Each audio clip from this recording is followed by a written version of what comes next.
Mesdames, Messieurs, chers amis, les grands axes stratégiques définis par la municipalité se sont poursuivis en 2022 pour que Saint-Aubin reste une ville où il fait bon vivre.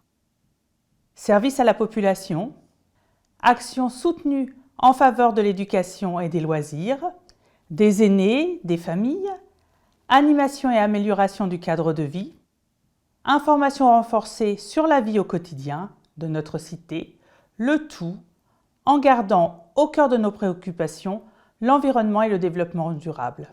Retour en fait et en images. Le 15 février, nous avons remis les clés à la personne qui a expérimenté la boutique test. Le mois de mars a vu de multiples manifestations se réaliser. Rapidement, le 1er mars avec la course du muscle de l'école Malraux, le 20 mars, le vernissage de l'expo franco-coréenne avec l'accueil des graveurs coréens et le président de l'association. Toujours en mars, la rencontre avec le sociologue dans le cadre du NPNRU. Fin mars, le lancement du dispositif MOBI pour les écoles Paul Bert et Victor Hugo, dispositif qui favorise l'écomobilité scolaire. Le même dispositif a été lancé quelques jours plus tard sur l'école Touchard. Le mois d'avril a été marqué par les élections présidentielles. Quant au mois de mai, de multiples animations culturelles avec le salon de printemps des artistes elbeviens en ville, le concert de jazz et l'inauguration de l'œuvre Scène à vélo.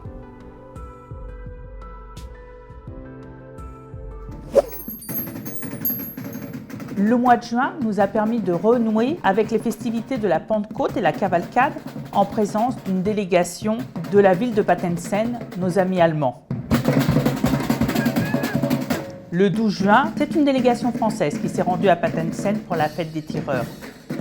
Et enfin, le mois de juin a été clôturé par le marché fermier du comité des fêtes.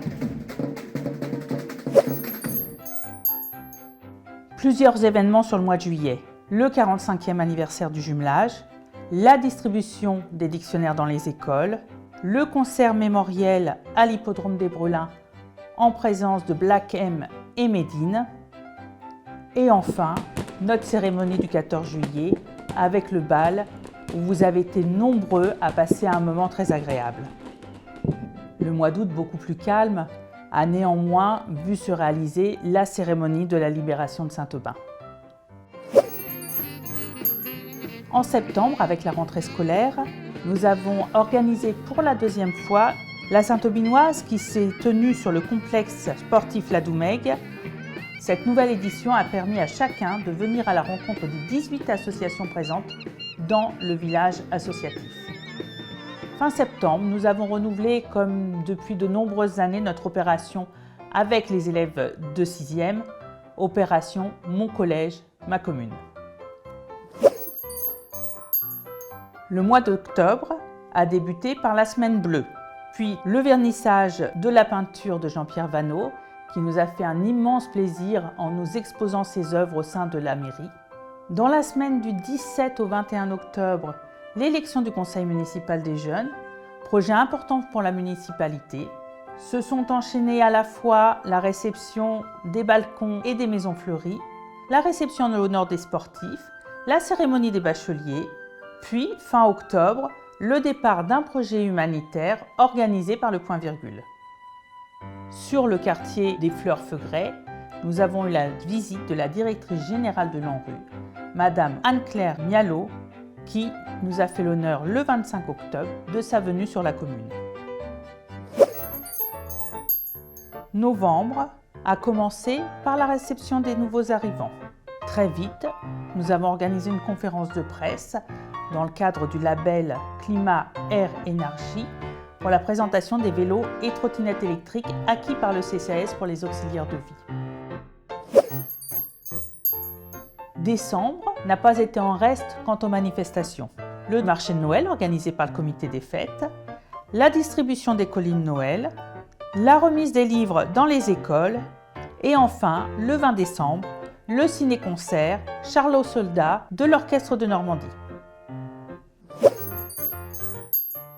L'année 2023 sera elle aussi marquée par de nombreux projets.